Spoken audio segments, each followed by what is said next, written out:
Хакер од Англија, кого штипската полиција го идентификувала со иницијали ККК, од штипската фирма извлекол 11.000 евра. Криминалот се случил отколку англичаницот дал лажни банкарски инструкции за меѓународно плаќање врз основа на кои штипската фирма ги уплатила парите. Полицијата му влегла во трак на сајбер криминалецот и веќе е поднесена кривична пријава.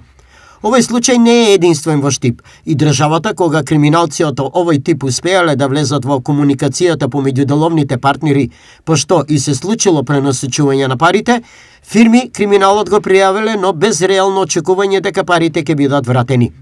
Конкретниот случај датира од 24 февруари 2022 година, но од тогаш наваму, освен компаниите со измами, се соочуваат и граѓаните. Од овие причини, последен пат предупредување до сите испрати Фондот за здравствено осигурување, најавувајќи им можни фишинг измами на своите корисници, бидејќи нивниот имејл и веб страна биле злоупотребени.